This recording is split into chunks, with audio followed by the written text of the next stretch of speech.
বাংলাদেশের সবচেয়ে বড় দুই তারকা ক্রিকেটার সাকিব আল হাসান এবং তামিম ইকবাল। অন্যদিকে বাংলাদেশের সবচেয়ে বড় দুই রাজনীতি দল হচ্ছে আওয়ামী লীগ এবং বিএনপি। এবার কথাটা হচ্ছে বাংলাদেশের বড় ক্রিকেটার সাকিব তামিম তারা কোন দল সাপোর্ট করে, আওয়ামী লীগ নাকি বিএনপি?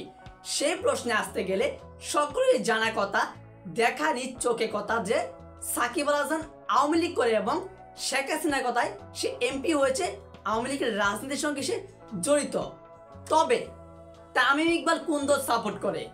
তামিম ইকবাল সাপোর্ট করে তার বন্ধু সাকিব আল হাসানের দলের ঠিক উল্টো দিকে, অর্থাৎ বিএনপি সাপোর্ট করে তামিম ইকবাল।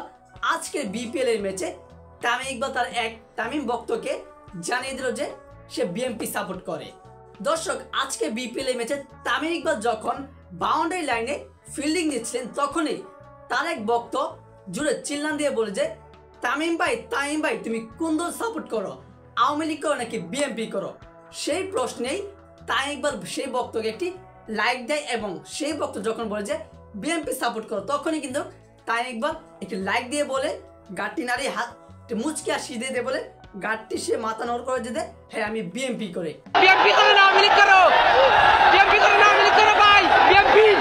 তামিম ইকবালের বিয়ে বউপাতে খালেদা জিয়া কিন্তু সেই অনুষ্ঠানে গিয়েছিল, সেটা সকলেই জানার কথা।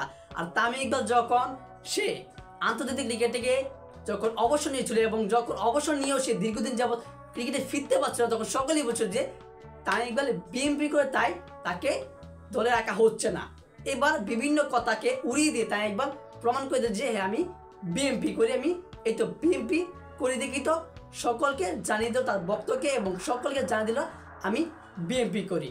আর সাকিব আল হাসান তার বন্ধু আওয়ামী লীগে করে এমপি হয়ে যে কি অবস্থা হয়েছে, সে দেশে আসতে পারছে না, একদম পুরোপুরি সে অবস্থা টাইট হয়ে গেল সে এমপি হয়ে।